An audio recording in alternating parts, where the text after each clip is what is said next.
గొప్పదని చెప్పేవారు. అయితే ఆయన ఏం చెప్పాడు? విశ్రాంతి దినమునకు నేను దేవుడైనానని చెప్పాడు. ఆయన ఏం చెప్పాడు?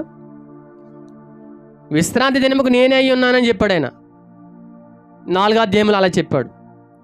1వ అధ్యాయంలో ప్రవక్తల కంటే గొప్పవాడిని, 2వ అధ్యాయంలో అంటే దేవదూతల కంటే గొప్పవాడిని హెబ్రీ గ్రంథకర్త రాశాడు.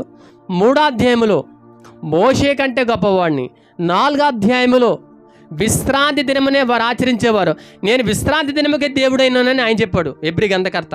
అసలు హెబ్రీ గ్రంథకర్త ఏమని మాట్లాడుతున్నాడు?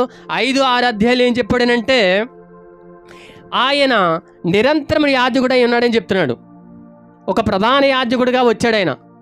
5, 6 అధ్యాయాల్లో నిరంతరం ప్రధాన యాజకుడిగా ఉండడానికి వచ్చాడు ఆయన. 7వ అధ్యాయంలో ఏం చెప్తున్నాడు ఆయన? ఈయన నిరంతరం ఉన్నవాడు గనుక మార్పు లేనివాడు. ఏంటైనా ఆయన మార్పు లేనివాడని యాజకుడిగా ఉన్నాడని 7వ అధ్యాయం చెప్తుంది. ఇప్పుడు 8వ అధ్యాయం ఏం చెప్తుంది చూడండి ఒకసారి. 8వ అధ్యాయంలోను పాత నిబంధన ఉండేది, క్రొత్త నిబంధనగా నేను వస్తున్నాను, ఈ క్రొత్త నిబంధన వారికి హృదయం అనే పలక మీద రాయబోతానని చెప్పి 8వ అధ్యాయంలో క్లారిటీగా చెప్తున్నాడు ఆయన. ఇప్పుడు 9వ అధ్యాయంలో ఏం చెప్తున్నాడు అంటే మీకు అలా వివరిస్తూ వెళ్తున్నాను, దానికి వివరణ చెప్తున్నాను. మరి ఇంటికి వెళ్ళి మీరు చదవండి ఒకసారి. 9వ అధ్యాయంలో ఏమైనా ఉన్నదంటే నిబంధన మందసం ఉంది. నిబంధన మందసంలో పలక, అహరోను చేతికర్ర, మందసం మీద ఉన్న ప్రతి ఉపకరణములు ఉండేవి ఆ మందసములో. ఈ మందసము కంటే గొప్పవాడు ఆయనే ప్రభువైన యేసుక్రీస్తు శరీరధారిగా రాబోతున్నాడని 9వ అధ్యాయంలో వివరించాడు. ఇప్పుడు చదువుకున్న 10వ అధ్యాయంలో ఏముందనంటే ఛాయ అంటే నీడ. ఇది నీడ, ఇది ఒరిజినల్. ప్రభువైన యేసుక్రీస్తు వారి శరీరధారిగా వచ్చాడని 10వ అధ్యాయంలో మనం చూస్తున్నాం. అలాగే 11వ అధ్యాయంలో మనం చూస్తే విశ్వాస జాబితాలు కనిపిస్తుంది. రాహాబు, దావీదు, యెఫ్తా, సంసోను వీళ్ళందరూ కూడా విశ్వాసం ద్వారా పరలోక రాజ్యంలో చేరుకున్నారు. అలాగే మనమందరూ కూడా విశ్వాసం ద్వారానే పరలోకంలోకి వెళ్తాం, క్రియల ద్వారా వెళ్ళమని 11వ అధ్యాయం చెప్తుంది. ఏం చెప్తుంది? 11వ అధ్యాయం చెప్తుంది. 12వ అధ్యాయంలో కూడా చూస్తే కనుక సీనాయి పర్వతం కాపాడుతుంది. ఆదికాండంలో ఏం కనిపిస్తుంది? ఈ సీనాయి పర్వతం దగ్గరికి ఎవరు రాకూడదని మోషేకి ఆజ్ఞాపించాడు. ఆ కొండని ఎవరైనా తాకితే చనిపోతారని చెప్పాడు. ఆ సీనాయి పర్వతం దగ్గరికి ఎవరు వెళ్ళలేని పరిస్థితి గుండా ఉండేవారు అప్పుడు, మోషే తప్ప. ఇప్పుడైతే ఆ సీనాయి పర్వతం నుంచి సియోను పర్వతంకి వెళ్ళడానికి అవకాశం కలగజేశాడు దేవుడు ఆయన బలియాగం ద్వారా. ఇలాగ 12వ అధ్యాయంలో మనం చూస్తే వివరణ మనకు కనిపిస్తుంది. అంటే హెబ్రీ గ్రంథకర్త ఒక అధ్యాయంలో ఒక వివరణ ఇచ్చాడు. అంటే హెబ్రీ గ్రంథకర్త వీటిని ఎవరైతే తిరస్కరిస్తారో ఇదే బుద్ధిపూర్వకమైన పాపం. ప్రవక్త కంటే గొప్పవాడు కాదు అని ఎవరైతే అన్నారో అదే బుద్ధిపూర్వకమైన పాపం. దేవదూతల కంటే తక్కువ వాడు అని ఎవరైతే చెప్తున్నారో అదే బుద్ధిపూర్వకమైన పాపం. ఎవరైతే మోసే కంటే తక్కువ వాడని బోధిస్తున్నారో అదే బుద్ధిపూర్వకమైన పాపం. విశ్రాంతి దినముకు తక్కువ ఈయన అని చెప్పారంటే అదే బుద్ధిపూర్వకమైన పాపం. ప్రధాన యాజకుడిగా నువ్వు చేసిన పాపానికి, నేను చేసిన పాపానికి మధ్యవర్తిగా వచ్చాడు అని చెప్పకుండా ఎవరైతే బోధిస్తున్నారో అదే బుద్ధిపూర్వకమైన పాపం. అర్థమవుతుందండి?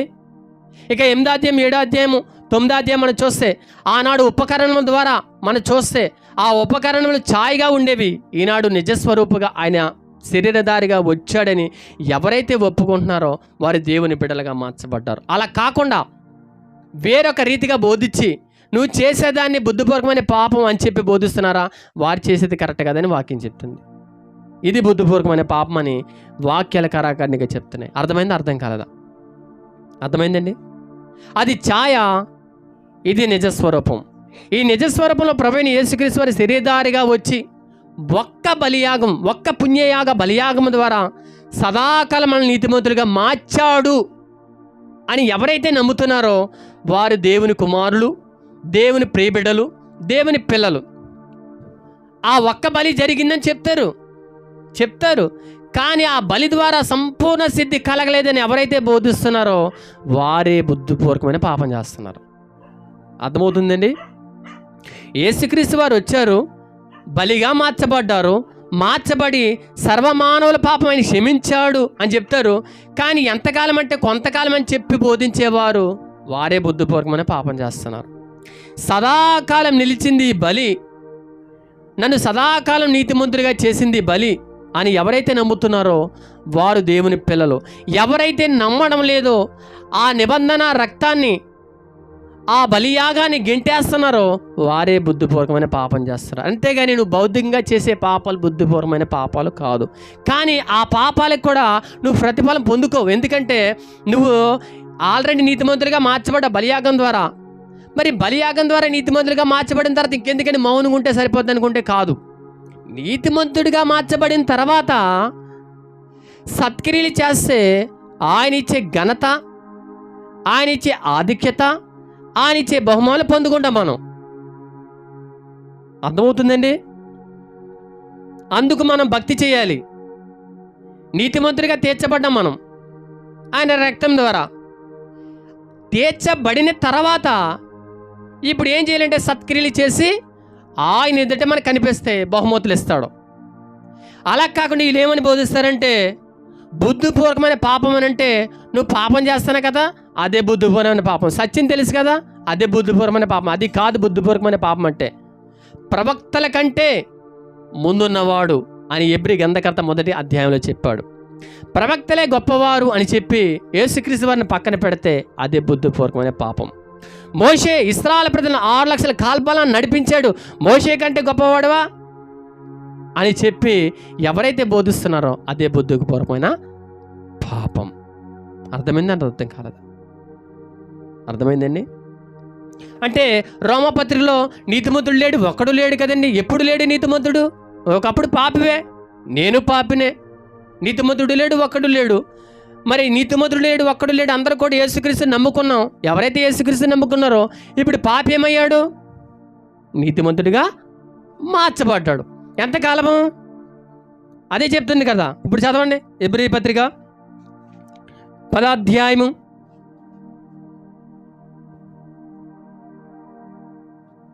12వ వచనం. ఈయనైతే పాపముల నిమిత్తము సదాకాలం నిలుచు ఒక్క బలిని అర్పించి, చూడండి సదాకాలం. ఎంతకాలం అంటండి ఈ బలి? మరి అలాగైతే మేము చాలా పాపాలు చేస్తున్నామంటే ఇక మీదట చేయకుండా ఆయన ఇచ్చే బహుమతుల కోసం భక్తి చేయాలి నువ్వు. ఆయన సదాకాలం నేను నీతిమంతుడిగా తీర్చాడు. మరి బుద్ధిపూర్వకమైన పాపం అంటే ఏంటి? అదే 26వ అధ్యాయం 27వ వచనం చూడండి. 28. ఎవడైనా మోషే ధర్మశాస్త్రం నిరాకరించిన ఎడల 2-3 సాక్షుల మీదట అతన్ని కనికరించకుండా చంపేస్తారు. కింద చదవండి. కానీ ఇట్లుండగా దేవుని కుమారుణ్ణి పాదములతో తొక్కడం అంటే ఏంటి? ఆయన పరిశుద్ధపరచడానికి అర్హుడు కాదు. చూడండి ఆయన, చూడండి ఇది చూడండి, ఆయన పరిశుద్ధపరచడానికి అర్హుడు కాదు. నా క్రియలే, నా భక్తే, నా ఉపవాసమే, నే చేసే భక్తిని బట్టే నీతిమంతుని అవుతానని కాలుతో తొక్కడమే బుద్ధిపూర్వకమైన పాపం. అర్థమంది? తాను పరిశుద్ధపరచబడుటకు నిబంధన రక్తము కాలుతో త్రొక్కడం అంటే ఆయన సదాకాలం నిన్ను నీతిమంతుడిగా మార్చాడని కాదని, నేను మోకరించి ఉపవాస జాగారాలు చేసి ఏదో భక్తి చేసి ఆ నిబంధన రక్తాన్ని గెంటేయడమే బుద్ధిపూర్వకమైన పాపం. అర్థమవుతుందండి? సదాకాలం నీతిమంతులుగా మార్చాడు అని నమ్మకపోవడమే బుద్ధిపూర్వకమైన పాపం. ఆయన రక్తం నన్ను నెల్లవెల్ల కాచింది, నా పాపాలను క్షమించింది అని నమ్మకపోవడమే బుద్ధిపూర్వకమైన పాపం. ఆయన యేసుక్రీస్తు శరీరధారిగా రాలేదు అని చెప్పకపోవడమే బుద్ధిపూర్వకమైన పాపం. ఆయన ఆత్మ ద్వారా నీవు నేను నడిపించబడుతున్నాము అని చెప్పకపోవడమే బుద్ధిపూర్వకమైన పాపం. ఇది బుద్ధిపూర్వకమైన పాపం అంటే. బుద్ధిపూర్వకమైన పాపం అంటే ఏదో చెప్తానంటే అమర్త్య అంటే గురి లేకపోవుట, విశ్వాసం ఉంచకపోవుట. అంటే గ్రీక్ బైబిల్లో ఉంటుంది పదం అమర్త్య అనగా. అంటే గురి లేకపోవడం అంటే గురి తెలియదే వారికి గ్రీలే వారికి గురి అనుకుంటారు. కనుక ఈ హెబ్రీ గ్రంథకర్త ప్రతి అధ్యాయంలో వివరణ ఇచ్చాడు. 1వ అధ్యాయం నుంచి 12 అధ్యాయాల దాకా వివరణ ఇచ్చాడు లేదా? ప్రతి వివరణ ఉంది. ఏదైతే అది మన ఆ సత్యముని గురించి జ్ఞానము పొందిన తర్వాత ఇప్పుడు బుద్ధిపూర్వకంగా పాపం చేయగలమా? ఇప్పుడు చెప్పండి. బుద్ధిపూర్వకమైన పాపం అంటే విన్నాం. ఇప్పుడు ఆ సత్యం అంటే విన్నాం. ఏ సత్యం విన్నాం? ప్రవక్తల కంటే గొప్పవాడని విన్నాం, దేవదూతల కంటే గొప్పవాడని విన్నాం, మోషే కంటే గొప్పవాడంటే విన్నాం, విశ్రాంతికి ఆయన దేవుడని విన్నాం, ప్రధాన యాజకుడిగా వచ్చాడని విన్నాం, ఆయనే నిబంధన మందసము, ఆ పలకలో ఆ యొక్క రొట్టెల బల్ల, మొత్తం సమస్తానికి ఆయనే ఒక బలి పశువుగా వచ్చాడని విన్నాం. ఆయన ఛాయ కాకుండా ఆయన నిజస్వరూపిగా వచ్చాడని విన్నాం.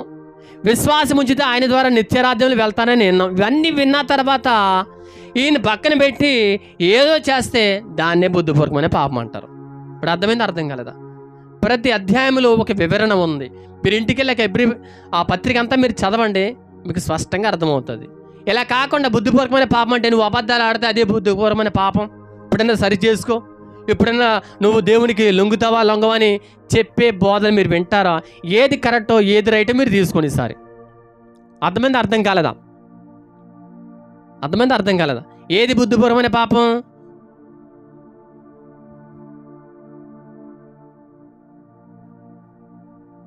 తాను పరిశుద్ధపరచబడుటకు నిబంధన సాధనమైన రక్తాన్ని కాలుతో తొక్కడమే. ఇప్పుడు నీతిమంతుగా తీర్చబడ్డాం. ఎలా తీర్చబడ్డాం? ఆయన రక్తమందుల విశ్వాసం ద్వారా. ఎంతకాలం? సదాకాలం. సదాకాలం తీర్చబడిన వారి పాపి నీతిమంతుడిగా తీర్చబడితే విశ్వాసి నీతిమంతుడిగా మార్చబడ్డాడు, కుమారుడిగా మార్చబడ్డాడు. కుమారుడు ఇంకేమంటాం మనం? వారసులు, దేవుని పిల్లలం, నీతిమంతులు. ఇప్పుడు వీళ్ళందరూ కూడా నీతిమంతుని కాదు, కుమారుని కాదు, వారసుని కాదని చెప్పుకోపోవడం బుద్ధిపూర్వకమైన పాపమే. అర్థమవుతుందండి? అర్థమవుతుందా? అర్థం కావట్లేదా?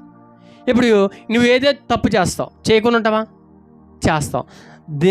ఆ తప్పు చేశాను కాబట్టి నేను బుద్ధిపూర్వకమైన పాపం చేశానండి. నువ్వు పశ్చాత్తాపడ్డావు అనుకోండి. ఒకవేళ పశ్చాత్తాపడితే ఇక్కడ ఏమైనా బలి ఉందా? చదవనే మాట మళ్ళీ 26వ వచనం.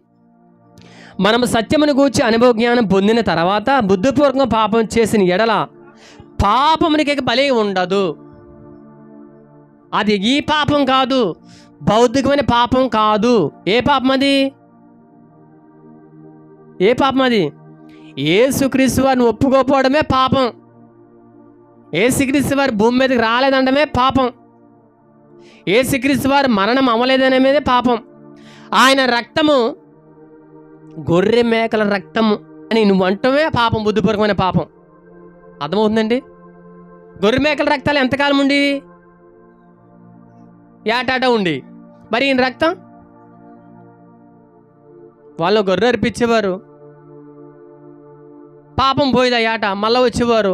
మరి అలా కాదు కదా, ఆయన ఒక గొర్రెగా మారిపోయాడు, నిర్దోషమైన గొర్రెగా మారిపోయాడు. ఎంతకాలం నిలిచాడు? నీ పైన ఆ రక్తం ఉంచాడు, సదాకాలం ఉంచాడు. ఇప్పుడు నువ్వు ఇంటికి వెళ్ళిపోయిన తర్వాత నేను పాపిని ప్రభువా నీకు క్షమించి ప్రభు అని అన్నావు అనుకో, నువ్వు ఇప్పుడు ఏం చేస్తున్నట్లు లెక్క? బుద్ధిపూర్వకమైన పాపం చేసినట్లు లెక్క. మరి ఏమని ప్రార్థన చేయాలి?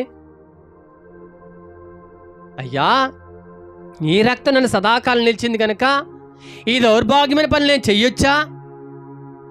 నీతిమంతురాలుగా నన్ను మార్చావు, నీ కుమారుడిగా మార్చావు, నీ వారసురాలుగా మార్చావు, నీ నీతి నాకు దానం చేశావు, కానీ ఇలా ఉండకూడదు కదా అని ప్రార్థన చేయాలి. కానీ నేను పాపిని ప్రభావాన్ని ప్రార్థన చేస్తే మరలా నీకు బలి ఉండదు కదా. అక్కడ చాలామంది బలి ఉందని ప్రార్థన చేసుకుంటారేమో, బల్లేమి లేవు అసలు. ఆనాడులాగా గొర్రె మేకలు తెచ్చి ఎడ్ల తెచ్చి బల్లి అర్పించి పాపాలు కొట్టి వేయబడతాయి అనుకున్నారు. అవి కూడా ఏటాటా మళ్ళీ గుర్తుకొచ్చేసి అలా బలులేమి లేవు. ఇప్పుడు అలా ఉన్నట్లుగా చేస్తున్నారు. ఇప్పుడు గొర్రె మేకల రక్తంలాగా యేసు రక్తాన్ని చేస్తున్నారు. ఇప్పుడు చాలా శ్రద్ధగా ఆలకిస్తే మీకు అర్థమవుతుంది, మనసెట్టి ఆలకిస్తే మీకు అర్థమవుతుంది. చూడండి, అదే హెబ్రీ పత్రిక 10:4 ఏలైనగా ఎడ్ల యొక్కయు మేకల యొక్క రక్తము పాపములను తీసివేయుట అసాధ్యము. చాలండి, ఎడ్ల మేకలు ఆ రక్తం పాపాలు తీసేయడం అసాధ్యం. మరి దేని బట్టి తీసేయాలనుకున్నావు నువ్వు? పాపిని ప్రభువాన్ని పశ్చాత్తాపడదాం. దేని బట్టి ఆ రక్తాన్ని ఆ పాపం తీసివేయబడుతుంది? కంక్లూషన్లు పెట్టాను. ఇప్పుడు మీరు ఆల్రెడీ తీసివేయబడ్డదని చెప్పాలి. మీరు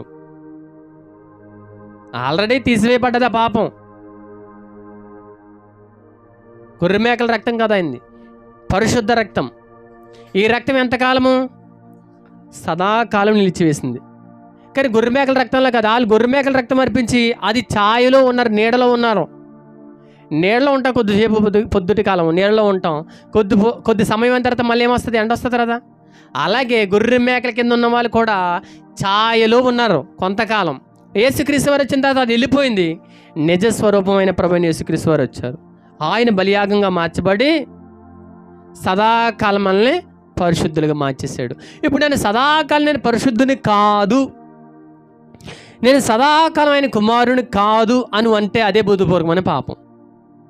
ఏదో నీవు క్రియలు చేసి, నీ భక్తి చేసి, నువ్వు పస్తులుండి అలా చేసిందని బట్టి నేను ఆయన కుమారుడిగా మార్చుకుంటాను అనుకుంటే కనుక అదే బుద్ధిపూర్వకమైన పాపం. అంటే తాను పరిశుద్ధపరచబడుటకు సాధనమైన నిబంధన రక్తాన్ని కాలుతో తొక్కుతున్నట్లు లెక్క.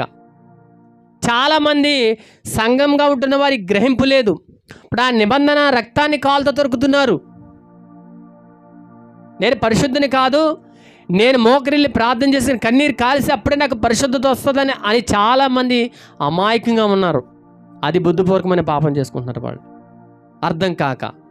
సదాకాలం సంపూర్ణంగా మార్చాడు ఆయన. ఎంతకాలం అంటే జీవితాంతకాలం. ఆయన జీవితాంతకాలం మనం పరిశుద్ధపరిచాడు ఆయన. అర్థమైందా? అర్థం కలదా? దేవునికి స్తోత్రం కలుగును గాక. అర్థమైందండి? అర్థం కాలదా? అర్థం అవ్వలేదు అనుకుంటున్నాను. దేవునికి స్తోత్రం. బుద్ధిపూర్వకమైన పాపం అంటే ఏంటి అని అంటే యేసు రక్తాన్ని తిరస్కరించడం, యేసు బలియాగం తిరస్కరించడం, శరీరధారిగా రాలేదని చెప్పపోవడమే బుద్ధిపూర్వకమైన పాపం. దీనికి బలి లేదు ఇంకా. అంతేగా నువ్వు చేసే జీవితంలో చేసే తప్పుదలు కాదు, అయ్యి కాదు బుద్ధిపూర్వకమైన పాపం. అర్థమైందనో? దేనికి స్తోత్రం చెప్పండి. హల్లెలూయా. ఇప్పుడు నీతిమంతుడిగా, వారసుడిగా, కుమారుడిగా మార్చేశాడు. అలా మార్చలేదనుకుంటే నువ్వే బాధపడాలి. అసలు నన్ను మార్చేసాడండి, సదాకాలం నన్ను నీతిమంతుడిగా తీర్చాడు అని సంతోషించాలా, బాధపడాలి? ఈరోజు చాలామంది బాధపడుతున్నారు. మీరు కాదు, కొన్ని సంఘాలు చాలా బాధపడుతుంది. అయ్యో నేను పాపిని గుండెలు బాదుకుంటారు. సంతోషించదగిన విషయం ఇది. ఆయన కుమారుడు సంతోషించవా? ఆయన కుమార్తె నువ్వు ఎంత సంతోషించాలి? ఆయన వారసురాలు ఎంత సంతోషించాలి? ఇప్పుడు చంద్రబాబుకి నువ్వు బంధువు అయితే ఎంత సంతోషిస్తావు? అయ్యో బాబోయ్, చంద్రబాబుకి నేను దగ్గర బంధువునండి అంటే నువ్వు ఎంత సంతోషిస్తావు? మరి సృష్టికర్తని దేవుడిని చేసిన బలియాగం ద్వారా నువ్వు ఆయన కుమారుడిగా మార్చావంటే సంతోషించాలా లేదా? మరి ఈరోజు బాధపడతామేంటి? అయ్యో నేను పాపినని. ఆల్రెడీ నువ్వు సమాధాన పరచబడ్డావు. ఎంతకాలం? సదాకాలమైన ఆయన చెప్పాడు. కింద చదవనప్పుడు అదే ఎబ్రీ పత్రిక 10వ అధ్యాయము 17వ వచనం చదవండి. ఈ 17వ వచనం, వారి పాపములను వారి అతిక్రమలను ఇక్కడ ఎన్నడూ కూడా జ్ఞాపకము చేసుకోనని ప్రభువే చెప్పుచున్నాడా? నేను చెప్తున్నానా? ఇప్పుడు ఎవరు చెప్తున్నారు? ఎవరు చెప్తే నువ్వు నమ్ముతావు? ఎవరు చెప్తే నువ్వు నమ్ముతావు? ఎవరి మాటలు నువ్వు మాయలో పడ్డావు? యేసు ప్రభువు స్పష్టంగా చెప్తున్నాడు కదా, వారి పాపములను వారి అతిక్రమలను కూడా ఎన్నడూ జ్ఞాపకం చేసుకుని. ఎందుకంటే నా బలియాగం కిందకు వచ్చి నా రక్తము ద్వారా పాపాలు కడుక్కున్నారు కాబట్టి వారి పాపాలు ఇంకెన్నడూ నేను జ్ఞాపకం చేసుకొని ఆయనే బలగుద్ది చెప్తుంటే నీకేంటి బాధ? నువ్వెవరి మాటలు విని మోసపోతున్నావు, నీకు బాధ. నువ్వు మాయలో ఉన్నావు, నువ్వు ఇంకా పాపమని బోధించే బోధలు విని మోసపోతున్నావు. ఆయన కరాఖండిగా చెప్తున్నాడు, బల్లగుద్ది చెప్తున్నాడు, నీకెన్నడూ నీ పాపాలని జ్ఞాపకం చేసుకున్న కుమార్తె. అక్కడ అనలేదా? అనేక మంది జనసమూహం ఒక పాపమైన స్త్రీని తీసుకొచ్చి సభలో నిలబెట్టి నువ్వు పాపని ముద్రేస్తే ఆమెతో మాట్లాడ్డాడు, నీ పాపాలు క్షమించబడ్డాయని ఆయన బల్లగుద్ది చెప్పాడు అక్కడ. మరి నీకేంటి బాధ? ఈరోజు వాక్యం వింటున్న నీవే ఆలోచన చేయాలి. సదాకాలం నేను క్షమించాడంటే నమ్ముతలేదు నువ్వు. మరి ఏమి నమ్ముతావు? ఇంకేమి నమ్ముతావు చెప్పండి? అంటే నిబంధన రక్తాన్ని కాలుతో తొక్కేస్తాను నీకు తెలియకుండానే. గనుక వాక్యాన్ని అర్థం చేసుకుంటే ఇంకా యథార్థంగా ఎలా బ్రతకాలి నీకు అర్థమవుతుంది. వాక్యాన్ని అర్థం చేసుకోకపోతే ప్రతి క్షణం కూడా బాధపడుతూ ఉంటావు. చాలామంది పడతారు ఈరోజు. నేను బల్ల విరవడానికి కూడా అర్హుడిని కాదండి, అర్హురాలని కాదని అనుకుంటారు. నీవు అర్హుడు కాదు, నీవు అర్హురాలు కాదు, ఆయన అర్హుడు. నిన్ను అర్హురాలుగా మార్చేశాడు, అర్హుడిగా మార్చాడు. ఆ రక్తమును బట్టే తప్ప నీ క్రియలు నా క్రియలు బట్టి కాదు అని నువ్వు ఎప్పుడైతే ఆలోచన చేస్తావో అప్పుడే అర్థమవుతుంది. ఒక మనిషి పట్ల నువ్వు ఎప్పుడైతే తప్పుడు అభిప్రాయం కలిగి ఉంటావో ఆడి చేసే ప్రతి పని కూడా తప్పుగా కాపాడుతుంది. అర్థమవుతుందా? ఒక మనిషి పట్ల తప్పుడు అభిప్రాయం కలిగి ఉన్నావో ఇంకా ఆడి చేసే ప్రతి పని కూడా తప్పే తప్పే తప్పే అంటావు. ఒక్కసారి మంచి మనస్సాక్షి కలిగి చూడు, ఆడి చేసే తప్ప రైట్ అని నీకు అర్థమవుతుంది. అలాగే ఆయన పుణ్యయాగము నా కోసం శరీరధారిగా వచ్చి సస్సరేడిగా వచ్చి ఆయన గాయాలకు అనేక దెబ్బలు తగిలి నువ్వు నమ్మి విశ్వసిస్తే సదాకాలం మార్చడని నువ్వు ఎప్పుడైతే నమ్మవో అప్పుడు ఆ పుణ్యయాగ బలియాగం నీ మీద కూడా పనిచేస్తుంది. నువ్వు ఎప్పుడైతే నమ్మవో నువ్వు బుద్ధిపూర్వకమైన పాపం చేస్తున్నట్టు లెక్క. తాను పరిశుద్ధపరచబడుటకు సాధనమైన నిబంధన రక్తాన్ని కాలుతో తొక్కేస్తున్నట్టు లెక్క. చాలామంది దైవ సేవకులను చెప్తున్న వారు వారికి వాక్యం తెలుసో తెలియక ఎబ్రి గ్రంథకర్త ఏం రాశాడు, ఏ అధ్యాయంలో ఏం రాశాడు అన్ని వివరణ ఇచ్చాడు. తెలియక బుద్ధిపూర్వకమైన పాపం అంటే నువ్వు కానుక పోతే బుద్ధిపూర్వకమైన పాపం, దశంభాగం పోతే బుద్ధిపూర్వకమైన పాపం అని ఏదో చెప్పుకుంటూ పోతున్నాడు. ఏది బుద్ధిపూర్వకమైన పాపం? ఏది బుద్ధిపూర్వకమైన పాపం అంటే ఆయన నిన్ను పరిశుద్ధపరచలేడు, ఆయన్ని సదాకాలం మార్చలేదు, ఆ రక్తం ఈమె పనిచేస్తలేదు, ఆయన ఆత్మ నాలో లేదు అని చెప్పడమే బుద్ధిపూర్వకమైన పాపం.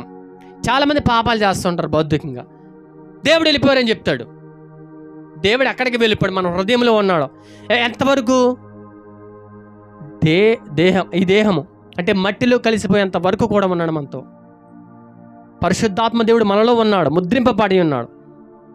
దేహ విమోచన దినం వరకు కూడా మనలోనే ముద్రించబడి ఉన్నాడు. అంటే ఇది నమ్మలేని వారు బుద్ధిపూర్వకమైన పాపం చేస్తున్నారు. నువ్వు నమ్ముతులేగా బుద్ధిపూర్వకమైన పాపం చేయాలి అని నువ్వు ఎప్పుడు చేయవాలి. ఎందుకంటే యేసుక్రీస్తు వారిని వద్దంటావా? ఆ బలిని వద్దంటావా? ఆ రక్తాన్ని వద్దంటావా? అనలేవు కదా. అదే బుద్ధిపూర్వకమైన పాపం. మరి చాలామంది ఏం చెప్తున్నారు? బుద్ధిపూర్వకం పాపం చేస్తున్నాను. మరి నువ్వు ఏం చేయాలి? సరి చేసుకో. ఏం చేయాలి? సరి చేసుకుంటే బలం ఉందా? పోనీ ఆయన చెప్పినట్టు ఏదైంది కదిగా. ఆయన అన్నాడు, ఏమన్నాడు? మనము సత్యమును గూర్చి అనుభవ జ్ఞానం పొందిన తర్వాత బుద్ధిపూర్వకంగా పాపం చేసిన ఎడల మైక బలి ఉండదని చెప్పింది వాక్యం. ఆయన ఏమన్నాడు? బోధించేవాడు ఏమన్నాడు? అమ్మాయి నువ్వు బుద్ధిపూర్వకమైన పాపం చేస్తామన్నాడు. ఇక బుద్ధిపూర్వకమైన పాపం అంటే బలి ఉండదని చెప్తున్నాడు. మరి పాపం చేసినాడు ప్రత్యాపడితే ప్రయోజనం ఏముంది? కొండ ఉంది మీ చేతిలో, పగిలిపోయింది, అద్దుకుంటుందా? ప్రయోజనం ఏమనుంది ఏడిస్తే?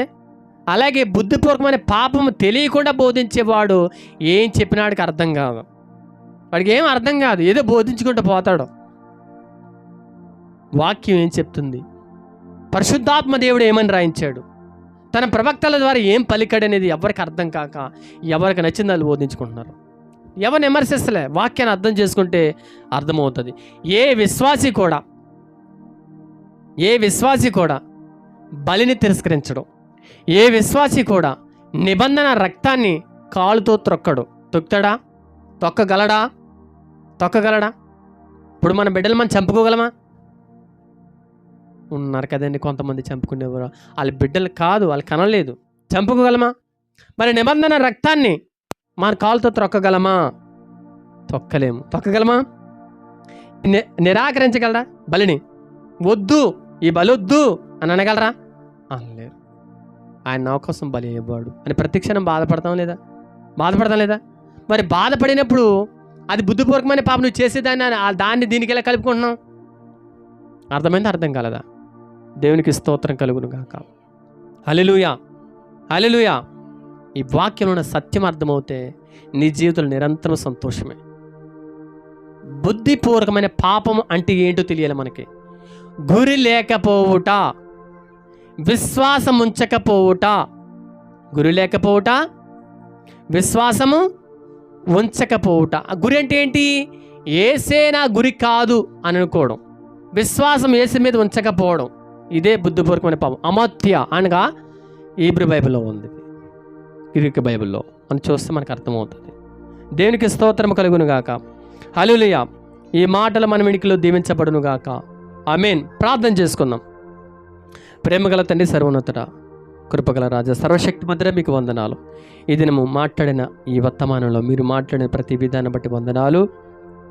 సదాకాలం మమ్మల్ని నీతిమంతులుగా మార్చిన విధానం బట్టి స్తుతులు స్తోత్రాలు చెల్లించుకున్న పరమ తండ్రి, బుద్ధిపూర్వకమైన పాపం అంటే ఏంటో మీరు మాతో సూటిగా మాట్లాడిన విధానం బట్టి వందనాలు, స్తుతులు, స్తోత్రాలు చెల్లించుకుంటున్నాం.